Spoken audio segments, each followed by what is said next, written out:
नई किसी जमात के साथ हम एफिलिएशन नहीं कर रहे और इस पर असल काउंटिंग करें और असल सीटों का हिसाब लगाएं तो हम कल हुकूमत बना सकते हैं। आज़ाद उम्मीदवार MWM में जाएंगे, जमात इस्लामी में जाएंगे, किस तरफ आपके आज़ाद उम्मीदवार जा रहे हैं? इसके सिलसिले में हमारी बात हुई थी, डिस्कशन हुई थी। इंशाल्लाह ताला आज शाम तक वो भी आपके साथ शेयर करेंगे किस पार्टी में जा रहे हैं, और इंट्रा पार्टीज इलेक्शन भी इंशाल्लाह बहुत जल्द करने जा रहे हैं। इंट्रा पार्टी इलेक्शंस आपको याद होगा, अदालतों में जा रहे हैं, इंट्रा पार्टी इलेक्शंस का बता दूं आपको, इंट्रा पार्टी इलेक्शंस आपको याद होगा तैयार हो गए थे, वो प्रोसेस चल रहा है। वही प्रोसेस आज खान साहब से बात हुई है, उन्होंने कहा उस प्रोसेस को आप जल्द से जल्द ख़त्म करें, उसका इलेक्शंस कराएं जो आपकी रिक्वायरमेंट है कानून की भी, और वैसे भी हमें कराने थे। तो ये इंशाल्लाह आप देखेंगे कि अगले हफ्ते 10 दिन में इंट्रा पार्टी इलेक्शंस भी हो जाएंगे। इलेक्शन कमीशन में इंट्रा पार्टी इंतखाबात आपके मान लेगा, क्योंकि इलेक्शन कमीशन को मानना पड़ेगा।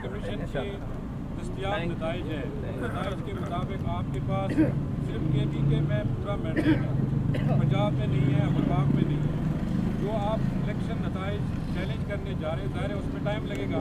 आप अदालतों में जाएंगे, इलेक्शन ट्रिब्यूनल में जाएंगे, तब तक किसी जमात से आपकी एफिलिएशन का फैसला हुआ है? नहीं, किसी जमात के साथ हम एफिलिएशन नहीं कर रहे और इस पर टाइम लगना नहीं चाहिए। रीज़न बीइंग कि अगर आप वो वाले केस उठा लें उस पर टाइम लगता है। अगर आप कहें जी टापे लगे गए, लोगों को निकाला गया, वोट काउंटिंग में फ़र्क हुआ, ये प्रोसेस कंप्लीट हो चुका था। सही, ये प्रोसेस में कोई हेरा फेरी नहीं हुई। ये कंप्लीट होकर के बाद में जब आपके पास आए हैं तो फॉर्म 45 के बाद जिस वक्त रिजल्ट डिले किए गए, ये सारा कुछ उसके वक्त हुआ है। इसलिए इलेक्शन कमीशन के पास सारे फॉर्म मौजूद हैं, वो उसके काउंटर फाइल मंगवा लें। मैक्सिमम 70 सीट से 70 सीट के आपके पास 200 इलेक्शन है, उसमें कितने पोलिंग स्टेशन पे घपला हुआ है। इलेक्शन कमीशन का अगर विल है, और हम यही उनकी जिम्मेदारी है फ्री फेयर ट्रांसपेरेंट इलेक्शन कराना और आवाम का मैंडेट जिसका है उसको देना, कमीशन उसके मुताबिक फैसला। मैं एक और कहना चाहूँगा, इसमें ऐड करना चाहूँगा कि अगर आप असल काउंटिंग करें और असल सीटों का हिसाब लगाएं तो हम कल हुकूमत बना सकते हैं इंशाल्लाह। वो तो इसमें कोई शक नहीं है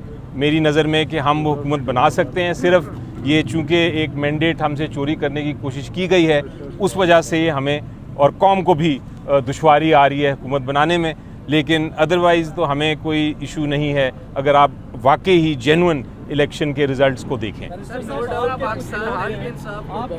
लोग जो है पार्टी टिकट से बगावत करके नून लीग में शमूलियत कर रहे हैं, उनके लिए क्या पॉलिसी आई है साहब? देखिए 99% हमारे पास है और हमारे साथ इन टच है। हमने इस बात की शदीद मजम्मत करते हैं जिन लोगों को अप्रोच किया गया, उनको पैसों का कहा गया। इवन मेरे पास जो कि सबूत वो पैगाम पहुंचा है, वो इवन 10 और 25 करोड़ तक ऑफर की गई है। तो ये ख़रीद व फरोख्त इस मरतबा ख़त्म होनी चाहिए और ख़रीद व फरोख्त हर सूरत ख़त्म हो। यही अंदेशा था हमें कि ये ख़रीद व फरोख्त होगी। यही अंदेशा था कि हमने इलेक्शन कमीशन को कहा था, सुप्रीम कोर्ट को कहा था, हाई कोर्ट को कहा था कि बल्ले के बगैर इलेक्शन में जाने न दे। बल्ला एक बुनियादी हकूक़ है, लेकिन हमारे एक के अलावा 2 के अलावा बाकी नहीं गए हैं। लेकिन ये सारा ये है कि ये आज़ाद निशानात पे ये कैंडिडेट्स इंतखाबात लड़ रहे थे, लेकिन ये पार्टी एफिलिएटेड थे और पार्टी सपोर्टेड थे, पार्टी ने उनका इंट्रोड्यूस कराया था। इसलिए किसी जुमात का इनको अप्रोच करना ये गैर आईनी, गैर कानूनी और बहुत गैर अखलाकी बात है। आप अदालतों में जा रहे हैं सर, अदालतों में आप जा रहे हैं, वहाँ पे अगर आपको इंसाफ नहीं मिलता सर, अगर आपको इंसाफ नहीं मिलता तो फिर सर आप क्या करेंगे? आप अपोजिशन में बैठेंगे? ठीक है,